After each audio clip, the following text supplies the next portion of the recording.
MSN football ടോക്സിലേക്ക് അവർക്കും സ്വാഗതം. നമ്മൾ ഇന്ന് സംസാരിക്കാൻ പോകുന്നത് ലിയോ മെസ്സിയെ കുറിച്ചാണ്. ലിയോ മെസ്സി ഇന്ന് ഇന്റർ മിയാമിക്ക് വേണ്ടി മികച്ച പ്രകടനമായിരുന്നു ഇന്ന് കളിയിൽ കാഴ്ചവെച്ചത്. ഇന്ന് ഇന്റർ മിയാമി തോറ്റു എന്നായിരുന്നു പല ആരാധകരും വിചാരിച്ചിരുന്നത്.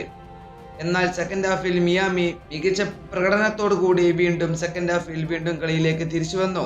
ഈ കളിയിലും മെസ്സി ആയിരുന്നു മികച്ച രീതിയിൽ കളിച്ചിരുന്നത്. അതുപോലെ തന്നെ മെസ്സിക്ക് 2 ഫ്രീ കിക്ക് കിട്ടി. അതിൽ അവസാനത്തെ ഫ്രീ കിക്കിലായിരുന്നു മെസ്സി ഇന്ന് മിയാമിക്ക് വേണ്ടി ഗോൾ നേടിയത്. ഈ താരത്തിനെ ഒന്നും നമുക്ക് പറയാൻ കഴിയില്ല, എങ്ങനെ കളിക്കും എന്നുള്ളത് പോലും. ഈ 37-ാം വയസ്സിൽ മെസ്സി കളിക്കുന്ന കളി അത് ഫുട്ബോൾ ആരാധകരെ വളരെ ആവേശത്തിലാക്കുന്ന ഒരു രീതിയാണ്. നമുക്കറിയാം, ഇന്ന് ഇന്റർ മിയാമി ആദ്യ പകുതിയിൽ വളരെ മോശം പ്രകടനമായിരുന്നു കളിയിൽ കാഴ്ചവെച്ചത്.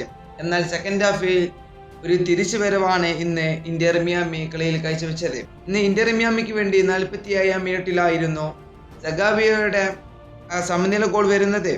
അതിന് തൊട്ട് പിന്നാലെയായിരുന്നു മെസ്സിയെ ഫൗൾ ചെയ്തതിന് ശേഷം മെസ്സിക്ക് ഒരു ഫ്രീ കിക്ക് ലഭിച്ചു. അത് മെസ്സി അനായാസമായി അത് ഗോൾ വലയിലേക്ക് എത്തിക്കുകയായിരുന്നു. ഗോൾ കീപ്പറിന് വെറും നോക്കിക്കുത്തിയായി നിൽക്കേണ്ട ഒരു അവസ്ഥയിലേക്കായിരുന്നു വന്നിരുന്നത്. ഈ മത്സരത്തോടു കൂടി Inter Miami FIFA club world cup group എയുടെ 2ാമത് നിൽക്കുന്നുണ്ട്. 1ാമത് നിൽക്കുന്നത് പാൽമിറാസ് ആണ്. ഗോൾ ഡിഫറൻറ്റ് കാരണം മാത്രമാണ് ഇപ്പോൾ ഇന്റർ മിയാമി ഗ്രൂപ്പ് എയിൽ സെക്കൻഡിൽ നിൽക്കുന്നത്. നമുക്കറിയാം, ഇനി ഇന്റർ മിയാമിയുടെ അടുത്ത മത്സരം വരുന്നത് പാൽമിറാസിന് എതിരെയാണ്. അത് മെസ്സി തന്നെ പറഞ്ഞിട്ടുണ്ട്, അത് ഒരു വളരെ ശക്തിയേറിയ ഒരു മത്സരമായിരിക്കുമെന്ന്. മെസ്സി ഇങ്ങനെ പറഞ്ഞു ആ ടീമിനെ കുറിച്ച്. എന്തെന്ന് വെച്ചാൽ, പാൽമിറാസ് ഏറ്റവും വലിയ ടീമാണ്, അതും ബ്രസീലിയൻ ക്ലബ്ബാണ് പാൽമിറാസ്. അവർക്ക് ഏറ്റവും വലിയ ശക്തിയായ ക്ലബ്ബുകളാണെന്ന് മെസ്സി തന്നെ ഇന്നത്തെ മത്സരം കഴിഞ്ഞതിന് ശേഷം മെസ്സി പറഞ്ഞിരുന്നു. അതുപോലെ തന്നെ ലിയോണൽ മെസ്സിയുടെ പേരിൽ ഇപ്പോൾ ഒരു പുതിയ ചരിത്രം വന്നിട്ടുണ്ട്. അതായത് ഒരു പുതിയ ചരിത്രം സൃഷ്ടിച്ചിരിക്കുകയാണ് Lionel Andres Messi. Leo Messi തന്റെ കരിയറിൽ 1106 മത്സരമാണ് കളിച്ചിട്ടുള്ളത്. ഇതിൽ നിന്നും 866 ഗോളുകളോ അതുപോലെ തന്നെ 384 അസിസ്റ്റും ലിയോ മെസ്സി നേടിയിട്ടുണ്ട്. മൊത്തം ഗോൾ കോൺട്രിബ്യൂഷൻ 1250 ആണ്.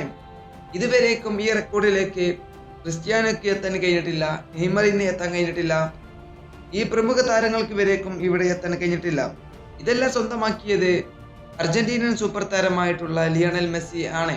മെസ്സി ഇപ്പോൾ മികച്ച ഫോമിലാണ് ഇപ്പോൾ തുടർന്നു കൊണ്ടിരിക്കുന്നത്. നമുക്കറിയാം, ഇന്നത്തെ മത്സരം കഴിഞ്ഞതിന് ശേഷം ഈ കളിയിലെ പ്ലെയർ ഓഫ് ദി മാച്ചും ലിയോ മെസ്സി തന്നെയായിരുന്നു. ഇന്ന് മെസ്സിയുടെ റേറ്റിംഗ് നോക്കുമ്പോൾ 8.5 ആണ്. അതായത് 8.5% ഇന്ന് മെസ്സി നല്ല രീതിയിൽ തന്നെ കളിച്ചിട്ടുണ്ട്. അതുപോലെ തന്നെ മെസ്സിയുടെ ഇന്നത്തെ സ്റ്റാറ്റ് നോക്കുമ്പോൾ ലിയോ മെസ്സി ഇന്ന് 90 മിനിറ്റും കളിച്ചിട്ടുണ്ട്. ഇതിൽ നിന്നും 1 ഗോളും. അതുപോലെ തന്നെ മെസ്സിയുടെ ആക്യുറേറ്റ് പാസ് നോക്കുമ്പോൾ 77% 2 ചാൻസുകളായിരുന്നു ഇന്ന് മെസ്സി ക്രിയേറ്റ് ചെയ്തിട്ടുള്ളത്. അതുപോലെ തന്നെ ഒരു ബിഗ് ചാൻസ് ക്രിയേറ്റ് ചെയ്തിരുന്നു മെസ്സി. അത് സുവാരസിന് ഗോളാക്കാൻ കഴിഞ്ഞിട്ടില്ല എന്നത് വളരെ നിരാശപ്പെടുത്തിയ ഒരു കാര്യം തന്നെയായിരുന്നു. അതുപോലെ തന്നെ ഇന്ന് മെസ്സി 2 ടോട്ടൽ ഷോട്ടുകളാണ് ഷോട്ടിയത്. അതുപോലെ തന്നെ മെസ്സിയുടെ ഷോട്ട് ആക്യുറസി ഇന്ന് 50% ഇന്ന് മെസ്സി നല്ല രീതിയിൽ തന്നെയായിരുന്നു മിയാമിക്ക് വേണ്ടി കളിച്ചിരുന്നത്. അതുപോലെ തന്നെ ഇന്നത്തെ മത്സരത്തിൽ മെസ്സിയുടെ ടച്ചുകൾ 7 അതുപോലെ തന്നെ സക്സസ്ഫുൾ ഡ്രിബിൾസ് 67% ഉണ്ടായിരുന്നു. ഒരു കോർണർ ഇന്ന് മെസ്സി എടുത്തിരുന്നു. അതുപോലെ തന്നെ റിക്കവറീസ് 5, ട്രിബിൾ പാസ് 2, ഒരു ബ്ലോക്ക് ഇന്ന് മെസ്സി തടുത്തു. ഇന്ന് നല്ല മികച്ച രീതിയിൽ തന്നെയായിരുന്നു മെസ്സി കളിയിൽ കാഴ്ചവെച്ചത്.